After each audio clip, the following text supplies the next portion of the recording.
Introduction to Neural Networks with C#, Class 11, Part 1.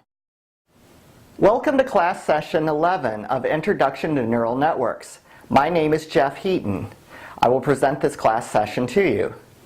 In Class 11, we are going to learn about how to apply the predictive neural networks that we learned about in Class Session 10 to the financial markets. In particular, we will look at a program that attempts to predict the direction of the S&P 500. Of course, this program can't exactly predict the S&P 500, or it would be worth its weight in gold, but it does show how we can actually predict with a neural network and apply it to the financial markets. In reality, you would want to use this program to augment another investment strategy, or more likely put a lot more data into it and locate relevant data to allow the neural network to predict such a trend. This neural network is going to take as input previous results from the S&P 500 as well as the prime interest rate. It will use these two pieces of information to attempt to predict the direction of the S&P 500. We will look at an actual program that does this in a later part of this class session, and you can see the results for it. While it does not accurately predict the S&P 500 in most cases, it can predict some actual trends in the S&P 500. We will begin by looking at how the program is structured and how we're going to create the input for this type of a neural network. It's going to use a feed-forward backpropagation trained neural network. However, we're not just going to use backpropagation. We're going to also use simulated annealing in conjunction with backpropagation so that we get a sort of hybrid training algorithm. If backpropagation no longer trains effectively, which likely means that it's reached a local minima, we're going to kick in the simulated annealing to help get over the particular local minimum that we've encountered. This will allow the training to be more effective, and it also shows you how to implement a hybrid training algorithm. We will begin looking at the program and seeing how it is actually run. This is the most complicated neural network that we presented so far in this course, and it can train for a considerable length of time. You can train for hours or even days to try to get the neural network to an acceptable error rate. Because of this, you'll want to be able to save your neural network, so the program can be ran in a variety of ways that allow you to save the neural network, train it some more, or evaluate the results. This is all presented in several parts, and you can execute each of these parts independently of the others.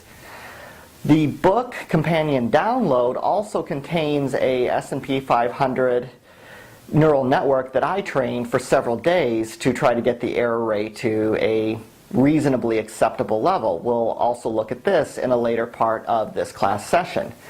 We begin by looking at the structure of the example program. This program will attempt to predict the S&P 500. Here you see the S&P 500. It is an index of 500 American stock companies that are listed on the stock exchange.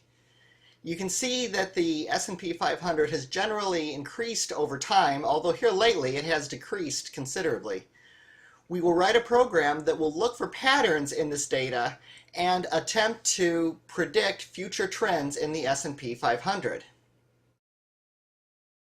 We will also use the prime interest rate in the United States. The prime interest rate is a standard bank rate set by the Federal Reserve. This is an interest rate that determines the availability of money, which has a direct impact on the stock market. We will use this as data to be fed to the neural network, as well as the historic prices of the S&P 500, in order to predict trends. It's relatively easy to obtain both the S&P 500 as well as the prime interest rate data. To obtain the S&P 500, you can use Yahoo Finance. If you feed the URL below to it, it will return the S&P 500 as a CSV, or comma separated value file. The CSV file returned from Yahoo Finance provides you with a great deal of data. we're going to only use some of this data to actually attempt to predict the S&P 500. This file is provided by the companion download for the book and will be used by the CSV reader that is also provided by the book source code. We will read this data in and use it to generate training sets along with the prime interest data. The prime interest data can be also obtained from the internet. It can be obtained from a variety of places, such as the Federal Reserve Bank. The data for the prime interest rate does not fluctuate as much as the stock prices do. The prime interest rate does not generally change from day to day. It is set at board meetings by the Federal Reserve Bank. Here you see the URL where you can obtain the prime interest rate data. The prime interest rate data looks considerably more simple than the S&P 500 data. You'll notice that there are really just a few values per year, if even one value per year. This is because the data is only recorded when the prime rate actually changes. This is something that the program will have to account for because it needs to stitch up the prime interest rate values to the corresponding days that are provided by the S&P 500. Both of these data sets are at different levels of granularity, but they need to be commonized in order for the program to be able to feed them as inputs, because we will feed the prime interest rate data that it currently is into the neural network along with the S&P 500 financial information. This together will form the input to the neural network. How the neural network is structured is very important to its operation. The neural network has an input layer and an output layer like any other neural network that we looked at in this book. We're going to look at how those two structures were created. There's also hidden layers. The hidden layers are completely arbitrary. They are defined in a configuration file that we're going to look at in the next class part. And this configuration file allows you to have either one or two hidden layers and to specify how many neurons should be in each of these two hidden layers.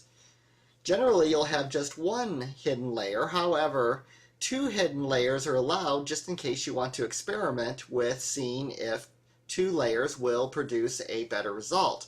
Really, this comes down to trial and error or using some sort of an automated pruning approach to find out exactly how many hidden layers are useful to have with this type of a neural network and how many neurons to have in these hidden layers. The output is a single neuron that specifies the percentage that the S&P 500 is predicted to move as a result of the input. The input is also configurable by the configuration file. You specify how many periods you want to come into the input layer. So if you specify 5 periods, then 5 periods are going to be used to predict the 6th period.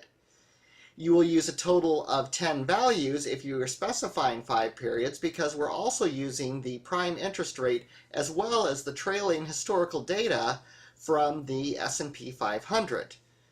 All this data feeds in together to train the single output that predicts the percentage move of the S&P 500. Now that you've seen how the example program will collect data from the S&P 500, we're going to look at how to actually run the program and the various modes that the program can operate in. We will look at this in Part 2. We hope you will continue with Part 2. Thank you. This course is based on our Introduction to Neural Network Programming books for Java and also Introduction to Neural Networks for C#. Available in both paperback and ebook format.